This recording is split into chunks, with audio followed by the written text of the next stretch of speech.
welcome to this morning's meditation with me. Hi Lisa, hi Nick, hi Christine. Great to join you here. I'm going to start by sharing a few things with you, and then we might go into a discussion today. So if anybody has any questions they'd like to ask me, or they'd like to discuss through this medium, that would be lovely. Please write a question below in the comments, and like and share this if you feel this is of benefit to others today. Please share. I can't share it unfortunately as I'm creating it, but you guys can if you want to. And I would appreciate that because I'd like to reach out to more people. So I'm going to read today's day from Opening Doors Within by Eileen Caddy. I'm sure you're all familiar with it now if you've been tuning into these every morning. And today is a little bit later. I had a bit of a late night last night. Sun challenges. I've just seen a black cat go through my yard, so that's nice. October the 17th. All things are part of the perfect whole, and everything you do, say, think and feel is a part of it. Therefore, do not limit yourself in any way, but feel yourself expand and expand, taking in more and more. You will never reach the limits because there is no limits. Life is infinite, and you are a part of its infinity. Keep stretching your consciousness. Where is that spirit of adventure within you that enables you to step out fearlessly into the unknown, with a feeling of real excitement and expectation? Simply going along in the same old way day in and day out will get you nowhere, and you cannot hope to grow spiritually. You have to want to move forward, and when you make your own decision to do so, then you will receive help from every side. The first move is always yours. So do not waste time hanging back, but take the first step towards and behold the miracle upon miracle taking place in your life. Now I know this to be true. I've had many experiences of this actually, not least of all moving to my new house and new home, and the amount of synchronicities and magical miracles that came into play to create that opportunity. I literally decided that after nearly 14 years that I wanted to move house, that I needed a new space, and that I needed somewhere that would accommodate the expansion that was happening in my life within, without, and with my son as well. And it only took probably a month, maybe 2 months from the decision of deciding to move to actually moving in to my new home. And there were a lot of challenges that came up, a lot of concerns, and it was such a big change after so many years in the same place that my day had become very similar day in, day out. And I reached a point where I thought, hang on a minute, each day is looking the same, each day is feeling the same. It's almost like I'd reached Groundhog Day. You know that film, probably some of you have seen it. And I realised that it was time for change, and if I didn't implement that change, then there was going to be a push or a shove somewhere from the universe, because that's what happens. Nothing stays the same for very long. It's not supposed to. Change is the constant in our lives. It's the one of the things that we always know is going to happen. Things don't stay the same, and they're not supposed to. And as we grow and expand, that's why life changes and grows with us, so that we can grow more and more into being ourselves. So when you step out, when you're ready to step out of your comfort zone and your idea and concept of security, the universe meets you in every twist and turn and round every corner. So be brave. If there's something you want to change in your life, take the step. If it feels right, and you'll know because you'll either hesitate about it or you'll just know and you'll want to do something about it. Take that step and the universe will meet you and bring you all the help that you need, all the people that you need. Everything will just fall into place and it won't be difficult. There might be some challenges, but it won't be difficult. It will just maneuver itself to accommodate the new and the fresh and the true.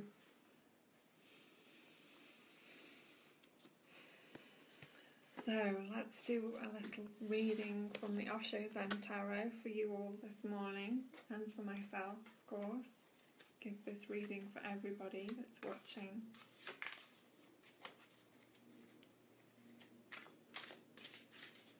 And these are the Osho Zen Tarot cards, which I do love, and I will share some other cards with you guys too. I do have many different types of cards these days.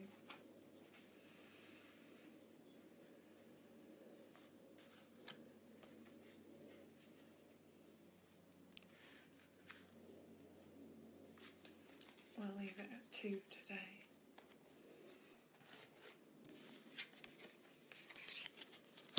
So the cards we got today are Harmony,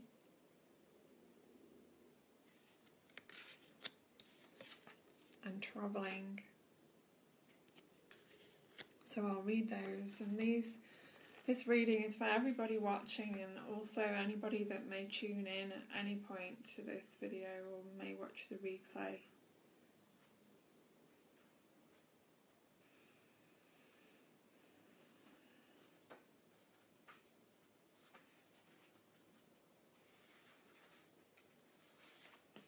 Harmony. Listen to your heart. Move according to your heart, whatsoever the stakes. A condition of complete simplicity costing not less than everything. To be simple is arduous, because to be simple costs everything that you have. You have to lose all to be simple. That's why people have chosen to be complex, and they've forgotten how to be simple. But only a simple heart throbs with God, hand in hand. Only a simple heart sings with God in deep harmony. To reach to that point, you will have to find your heart, your own throb, your own beat. The experience of resting in the heart in meditation is not something that can be grasped or forced. It comes naturally as we grow more and more in tune with the rhythms of our own inner silences. The figure on this card reflects the sweetness and delicacy of this experience. The dolphins that emerge from the heart and make an arc towards the third eye reflect the playfulness and intelligence that comes when we are able to connect with the heart and move into the world from there. Let yourself be softer and more receptive now, because an inexpressible joy is waiting for you just around the corner. Nobody else can point it out to you, and when you find it, you won't be able to find the words to express it to others. But it's there, deep within your heart, ripe and ready to be discovered. I'm going to read Travelling now.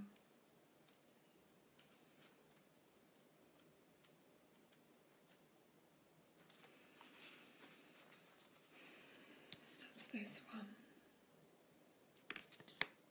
Life is a continuity. Always and always.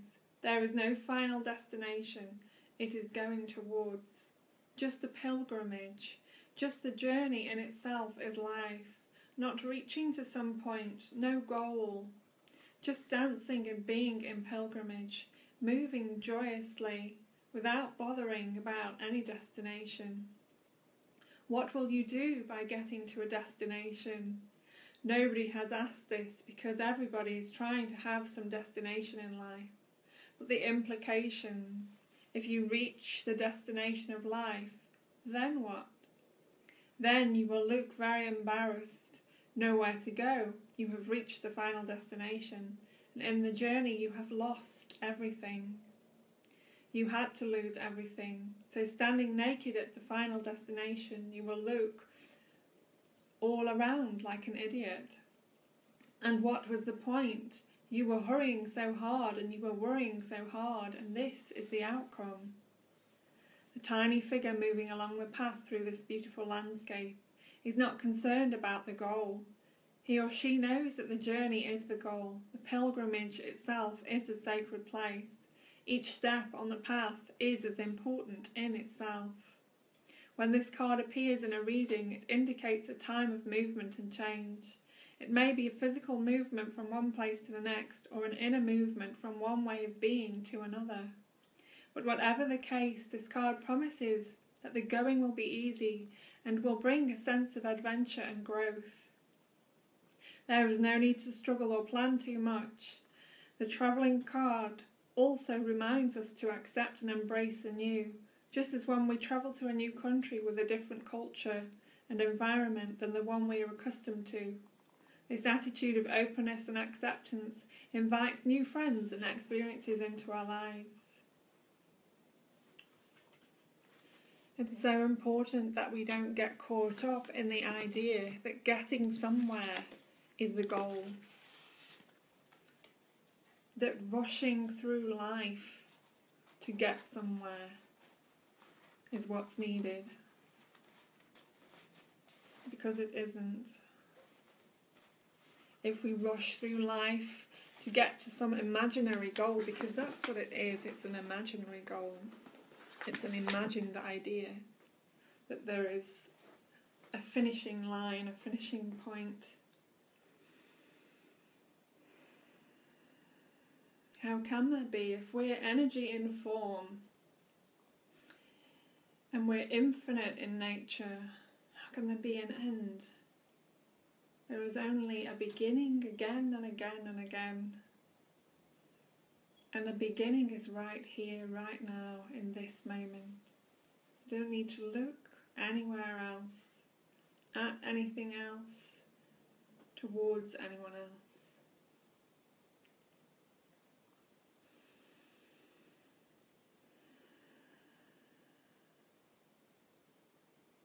And it's so important that we see each step on this journey of life, that we recognise the gifts along the way.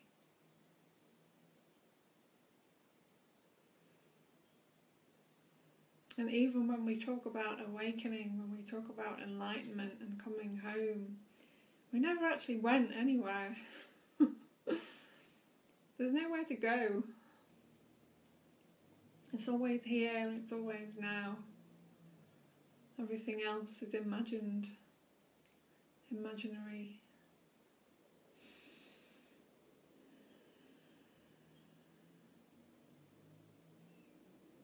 Just as we imagine our personalities, our bodies, our lives, and we imagine each other, we bring each other into being through our imagination.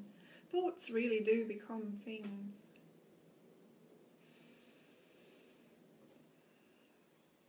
We are also incredibly creative and powerful, and we can go on missing what is right here if we keep our focus on what is imaginary and over there. So bring your attention to whatever is happening now, wherever you are now. This moment. Nothing else exists apart from this.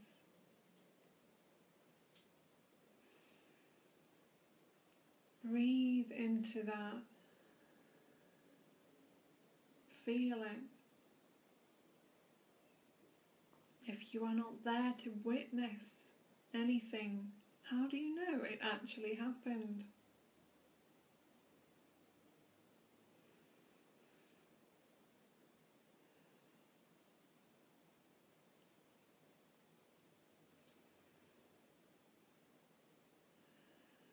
You can only know what is real and true for you.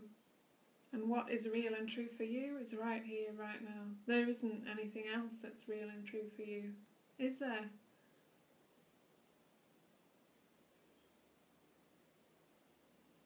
Reality is not our mind's imaginings. It is this moment.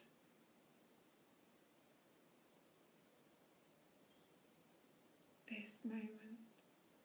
Whatever this moment is holding.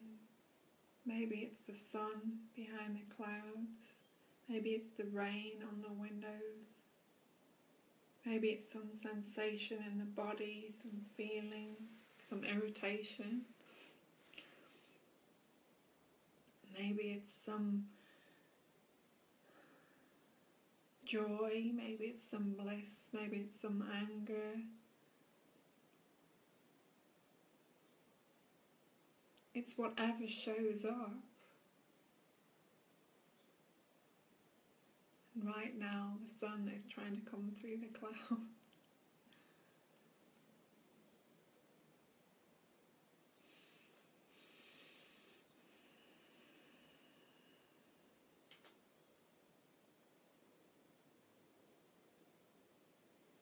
Do you feel it? Do you know it with all your being? Here comes the sun, blessing us with its presence.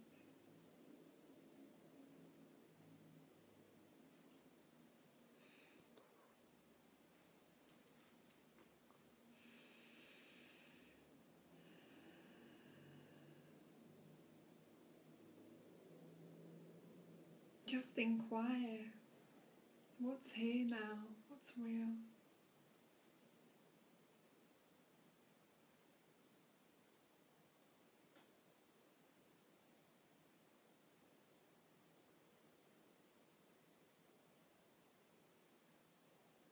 Who are you? Or more directly, who am I? Ask yourself, who am I?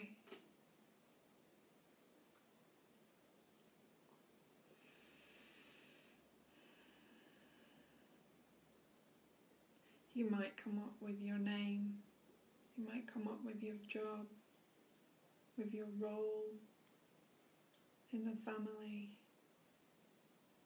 You might come up with mother, brother, sister, friend, husband, wife.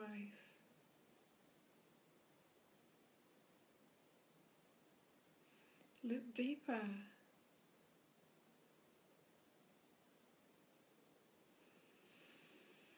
Who are you without all of those roles and ideas?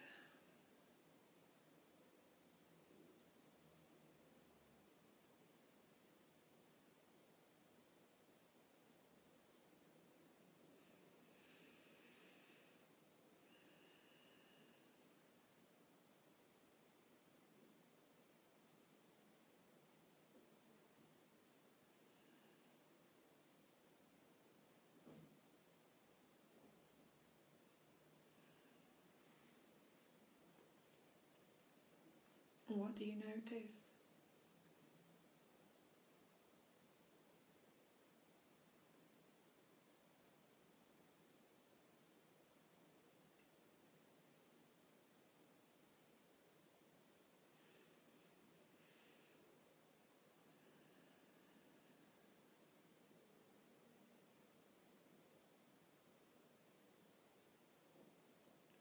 What is always present?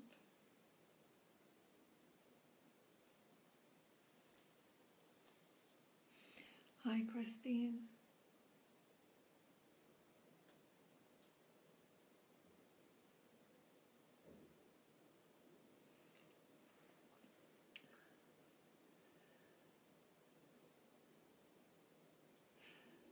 Your question about family members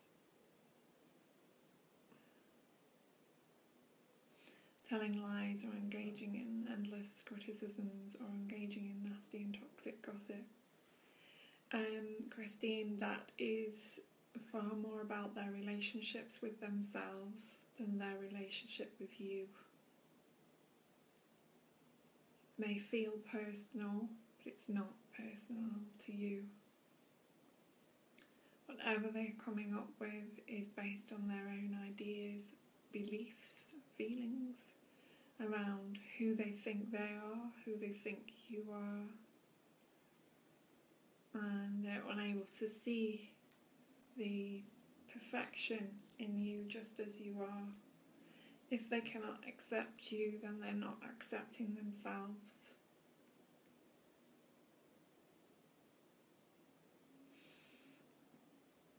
I would suggest moving away from them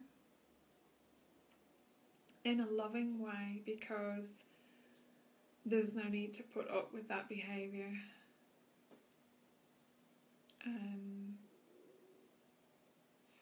As spiritual beings, we're not here to put up with people's shit and people's crap. We're here to work on ourselves and release that from our own being, to get to know the truth of who we are, to work through our own challenges, our own seeming limitations at times, our own beliefs and the constructs of beliefs that we hold dearly. This is not about them, it's about you. How much do you love yourself? How much do you love yourself to remove yourself away from a toxic situation? It is not necessary to keep putting up with the same loop. You can move away from that. You can make the choice to move away and out of that.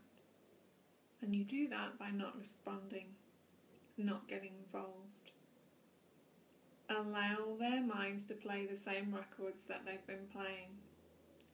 And only when you step out of that loop will they begin to see something. If you keep engaging with them in any way, it will perpetuate the cycle that's going on within them. And they need to look at that. And this is a lesson for you to come back to yourself. Morning, Nicola.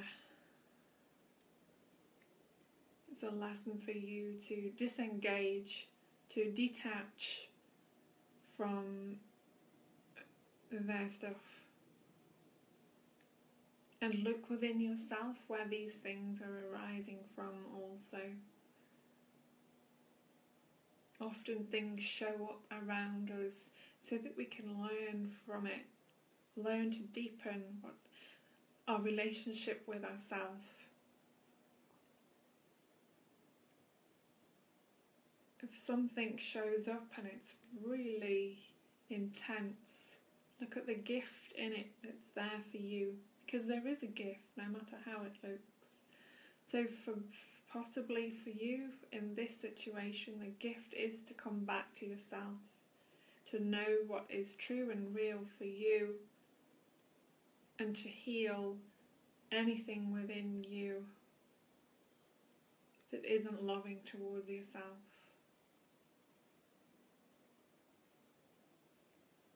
If anybody else has any questions or anything that you'd like to discuss here, I'm really more than happy to open this space for discussion and questions this morning.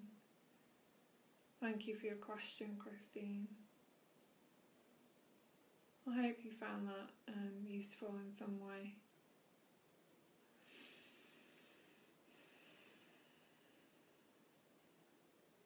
It's getting quite warm in here. I'm going to have to turn the heater off.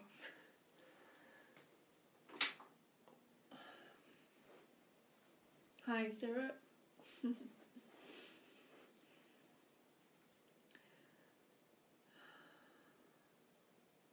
Good. It's all about you, Christine. It's really what you think about yourself, how much you love yourself, what you feel about yourself. That's the important thing, because every other relationship is flowing from the primary one that we have with ourselves, because in truth there are no others. There is only the self appearing in many different forms around us.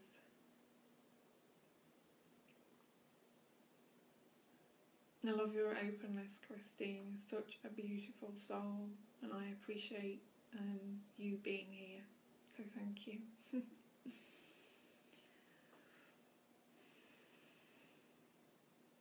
Would anybody else like to offer any question or discussion this morning?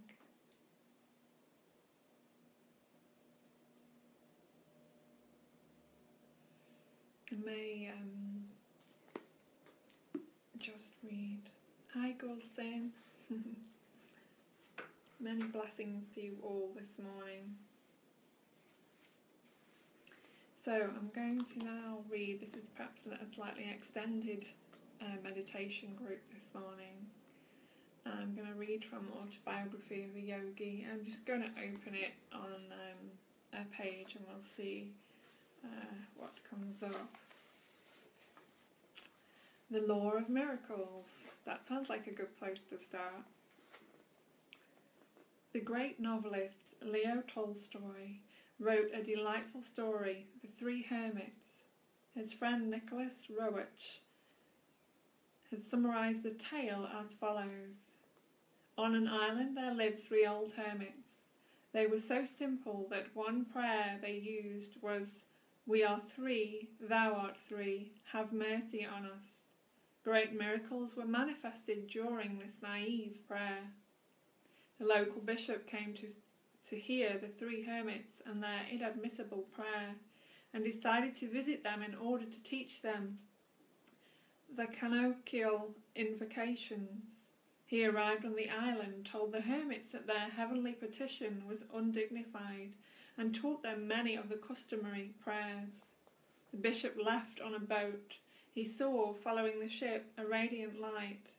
As it approached, he discerned the three hermits, who were holding hands and running upon the waves in an effort to overtake the vessel. "We have forgotten the prayers you taught us," they cried, as they reached the bishop, "and have hastened to ask you to repeat them." The awed bishop shook his head. "Dear ones," he replied humbly, "continue to live with your old prayer. How did the three saints walk on the water?"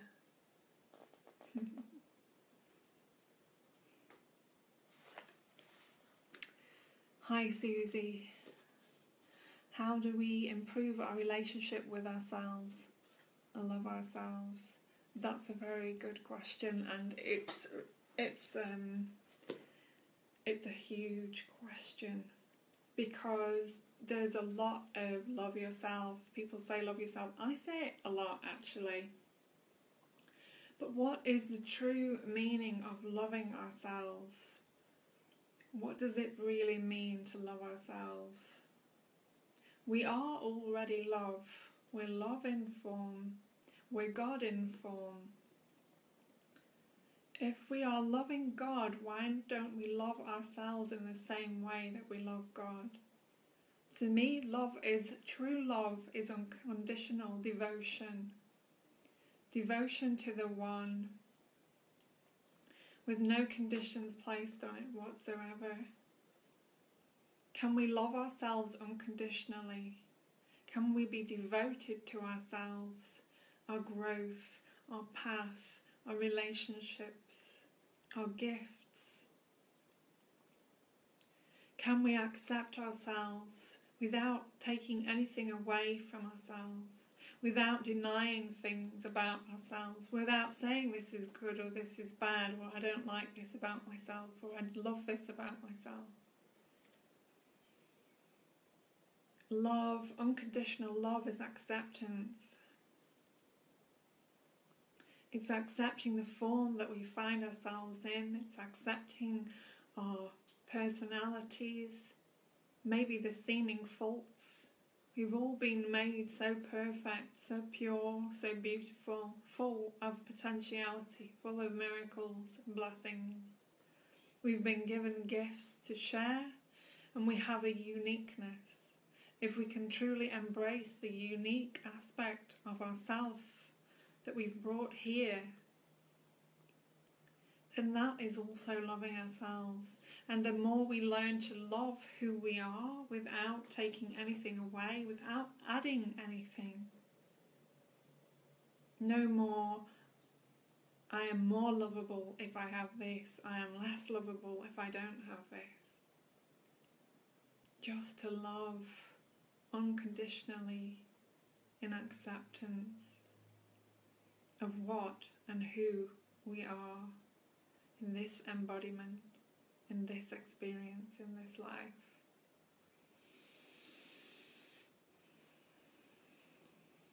The ways we can love ourselves are self-care. So to look after ourselves, to nourish our bodies, nourish our minds, nourish our souls, create loving relationships. If things show up that are challenging and not loving to ourselves, remove ourselves away from that situation. It is more loving to say no often. To be clear with your intentions to the universe of what is acceptable for you and what is not acceptable. So when I say acceptance, I do not mean that you allow people to create a load of shit around you or throw it at you, or you become a target in any way for other people's stuff. And by the way, that will be to do with their relationship with themselves and absolutely nothing to do with you personally. And it's a tricky one because it shows up in so many different ways.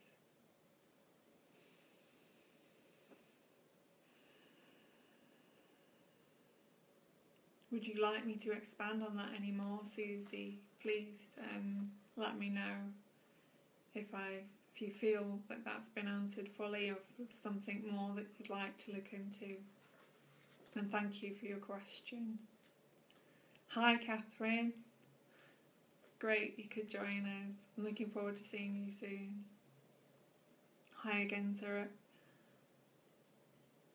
I'm just reading your message.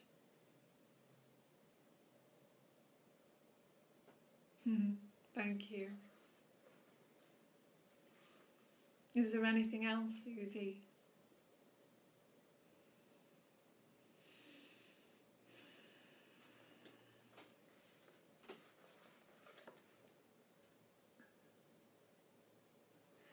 You're very welcome, Catherine, to watch the replay, and it'll be available on my timeline for, there's many more of these meditation morning videos on my timeline if anybody wants to take a look at them. There's also my YouTube channel too, which I'll put the link below this, and you can also, there's some things you can read on my website too. Yes, I'm sure whatever you heard, Catherine, was perfect for you right now. This is the way of the universe, everything fits in divine order. So I'm going to carry on reading a little extract from Autobiography of a Yogi by Paramahansa Yogananda. And I should probably mention that I did call upon him this morning, along with all the Ascended Masters from the highest divine light that I like to work with. Oh good, Susie. Bless you. Yes, and it's a continuous process too. To love ourselves is a continuous process, because we're taught the opposite. We're taught to put everybody else first. We're taught to take parts away of ourselves and to mould ourselves to fit ideas and beliefs and conditionings, and there's so much to it. So it's about throwing all of that away and starting again and learning the true meaning of loving ourselves as God, as the one, as the universe, as each other. How did Christ resurrect his crucified body? How did Lahiri Mayasaya and Sri Tisva perform their miracles? Modern science has, as yet, no answer. Though with the advent of the atomic bomb and the wonders of radar, the scope of the world mind has been abruptly enlarged. The word impossible is becoming less and less prominent in the scientific vocabulary. The ancient Vedic scriptures declare that the physical world operates under one fundamental law of Maya, the principle of relativity and duality. God, the soul life, is an absolute unity. He cannot appear as the separate and diverse manifestations of a creation except under a false or unreal veil. That cosmic illusion is Maya. Maya. Every great scientific discovery of modern times has served as a confirmation of this simple pronouncement of the rishis. Newton's law of motion is the law of Maya. To every action there is always an equal and contrary reaction. The mutual actions of any two bodies are always equal and oppositely directed. Action and reaction are thus exactly equal. To have a single force is impossible. There must be and always is a pair of forces equal and opposite. Fundamental natural activities all betray their Maic origin. Electricity, for example, is a phenomenon of repulsion and attraction. Its electrons and protons are electrical opposites. Another example, the atom or final particle of matter, is, like the Earth itself, a magnet with a positive and negative pole. The entire phenomenal world is under the inexorable sway of polarity. No laws of physics, chemistry, or any other science has ever found free from inherent opposite or contrasted principles. Physical science, then, cannot formulate laws outside of Maya. The very texture and structure of creation, nature herself is Maya. Natural science must perforce deal with her ineluctable quiddity. In her own domain she is eternal and inexhaustible. Future scientists can do no more than probe one aspect of another of her varied infinitude. Science thus remains in I can't speak now. Perpetual flux, unable to reach finality, fit indeed to formulate the laws of an already existing and functioning cosmos, but powerless to detect the law, framer and soul, operator. Oh, this is a sweet picture, let me share this with you.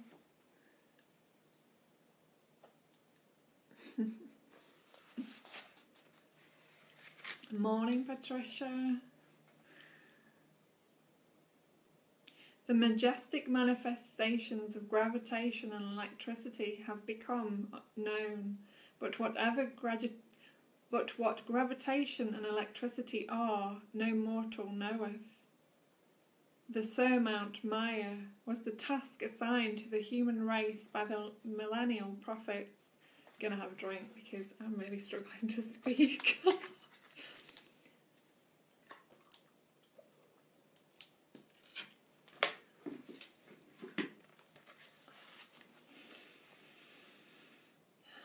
To rise above the duality of creation and perceive the unity of the Creator was conceived of as man's highest goal.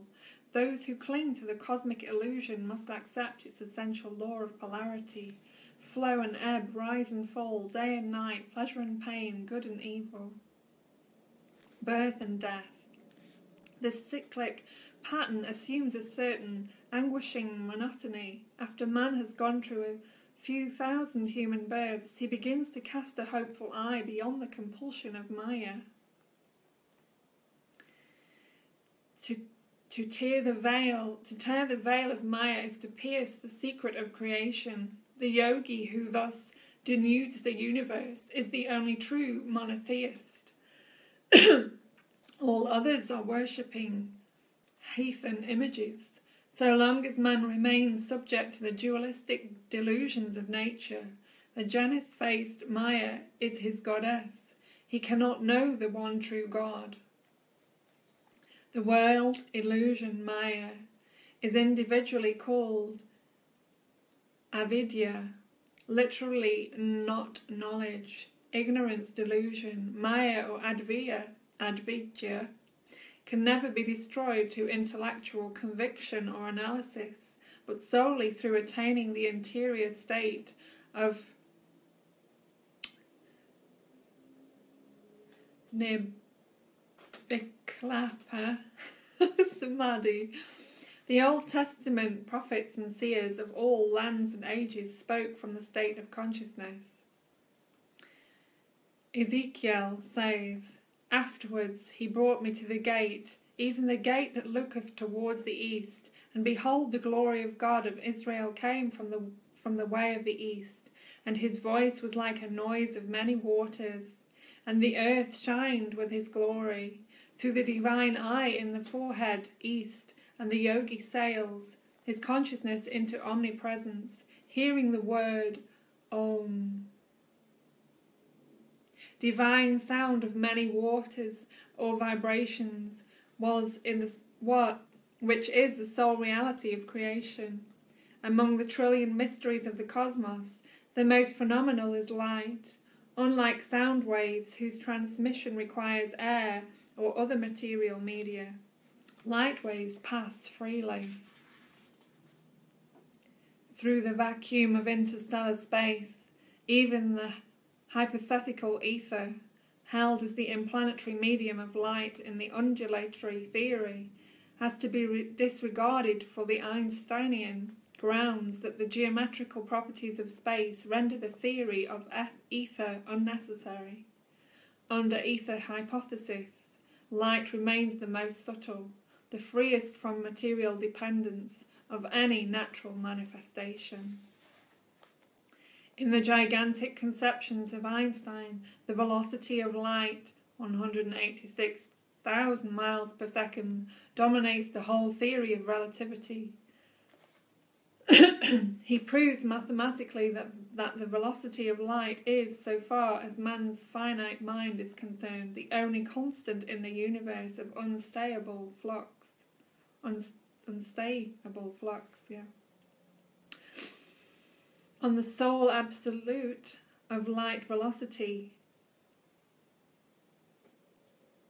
depend on all human standards of time and space, not abstractly eternal as hitherto considered. Time and space are relative and finite factors, deriving their measurement validity only in reference to the yardstick of light velocity. Enjoining space as a dimensional relativity, time has surrendered old age claims to a changeless value. Time is now stripped to its rightful nature, a simple essence of ambiguity. With a few questionable strokes of his pen, Einstein has banished from the cosmos every fixed reality except that of light. In a later development, his unified field theory, the great physicist embodies in one mathematical formula the laws of gravitation and of electromagnetism, reducing the cosmical structures to variations of single law. Einstein reaches across the ages of the rishis, who proclaim a sole texture of creation, that of the proton, Maya. On the God, there's so many words in here I can't pronounce. On the epochal theory of relativity have risen the mathematical possibilities of exploring the ultimate atom. Great scientists are now boldly asserting not only that the atom is energy rather than matter, but that the atomic energy is essentially mind stuff.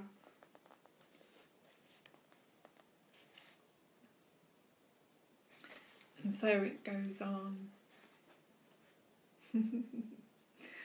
Bye, Christine. Much love to you.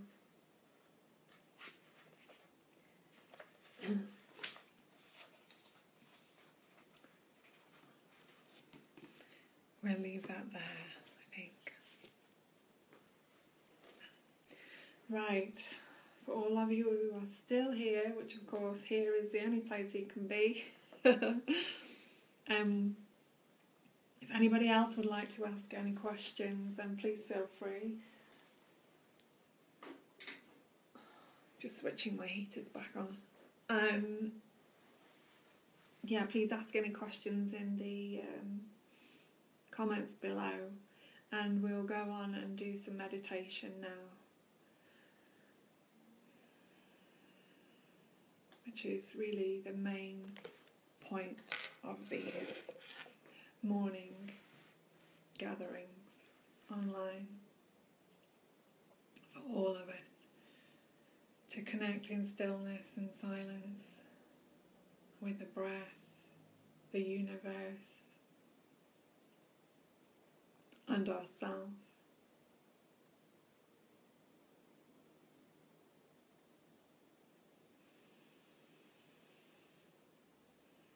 So taking some deep breaths now.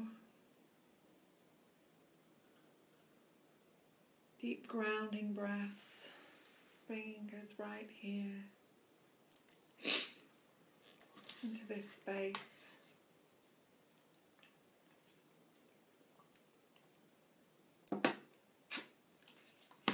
Totally focused, aware of our bodies, wherever we may be sitting or lying down, on a chair, on a cushion. Making yourself comfortable and cozy now.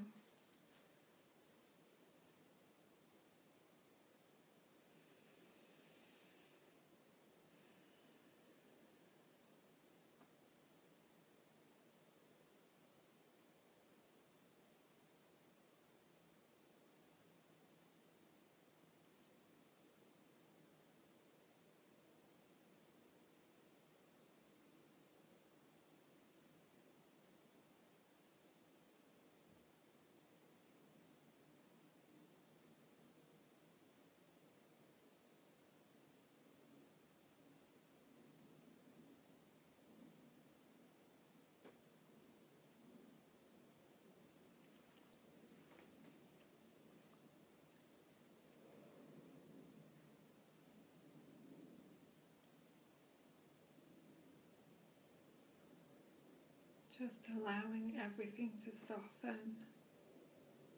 The body, your arms, your hands, your feet.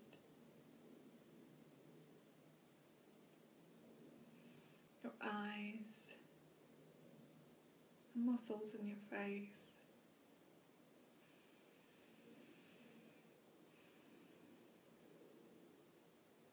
Your breath.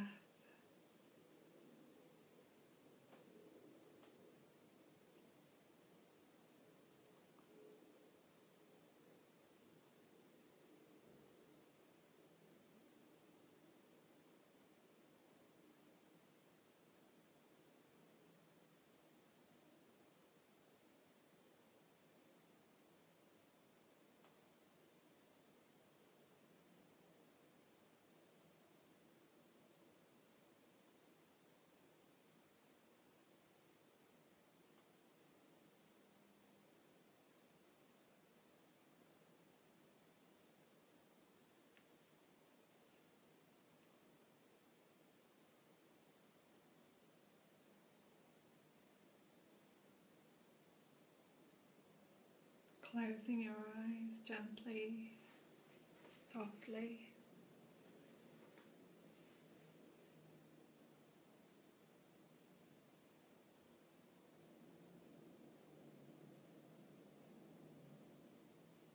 Bringing your attention to the body.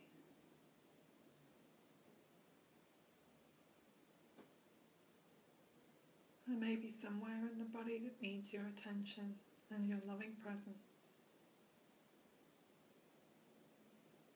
Allow your body's infinite intelligence to guide you to that space, that place.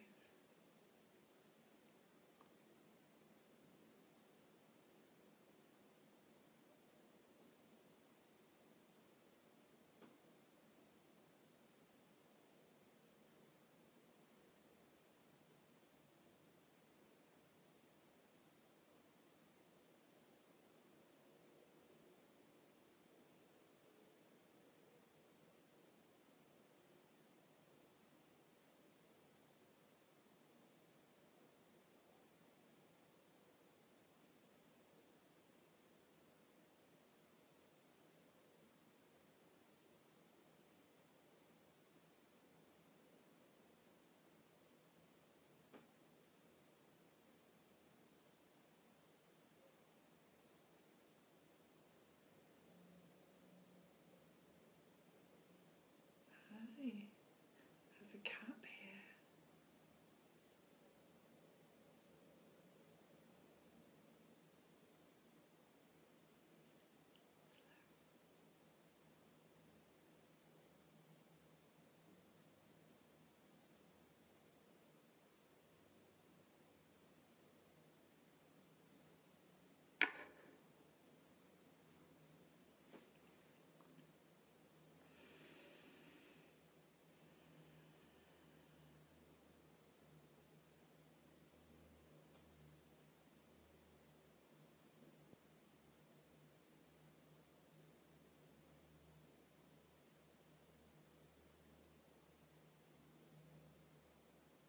Just being aware of any sounds around you, of nature, of the rain, of the wind.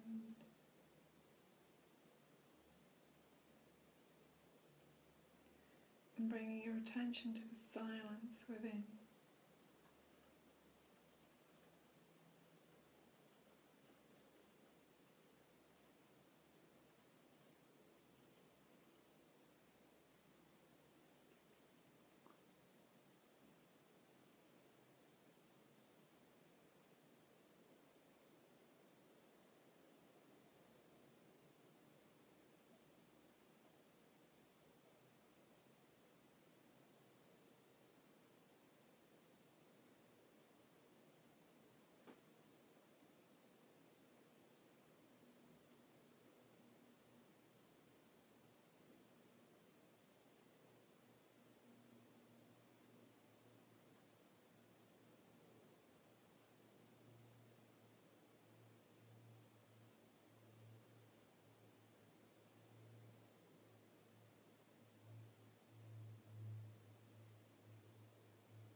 If you would like to slowly open your eyes, taking in the light around you.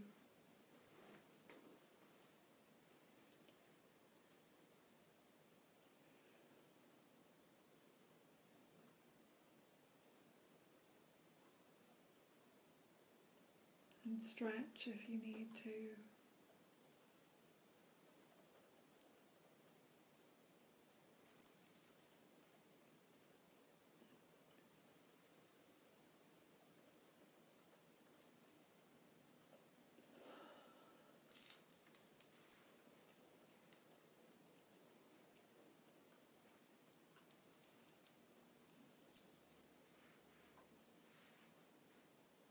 If any of you would like to share anything from the meditation or from anything that we've discussed or shared this morning, please make a comment in the comments section.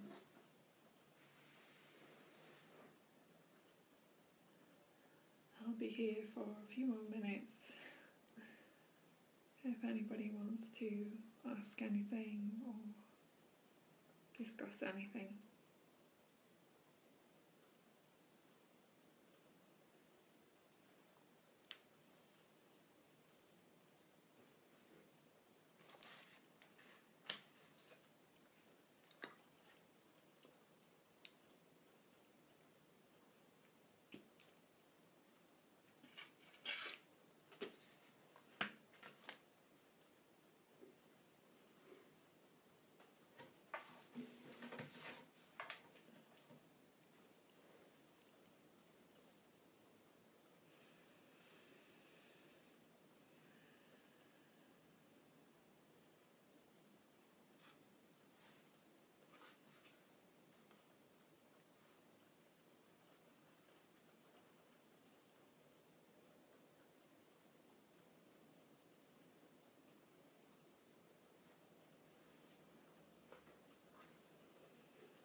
Just going to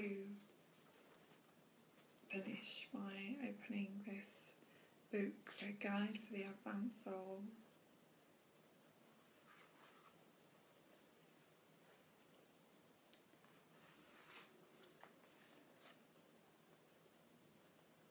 And this quote is by Bhagwan Sri Rajneesh, or Osho, as he is now much more commonly known. One has to just be oneself. That's my basic message.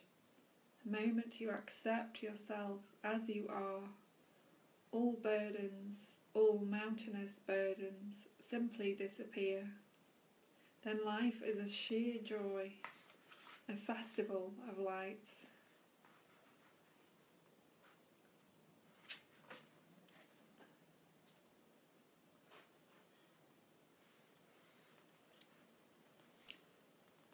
And here's another one to finish, by John and Lynn St. Clair Thomas, From the Eyes of the Beholder. Truth does not change, although your perception of it may vary or alter drastically.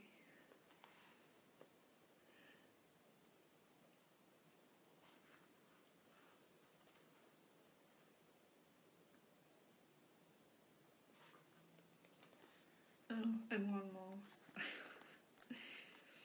I'm on a roll. This is by Paul Twitchell, The Flute of God. Until you can understand that nothing can happen to you, nothing can ever come to you or be kept from you, except in accord with your state of consciousness, you do not have the key to life.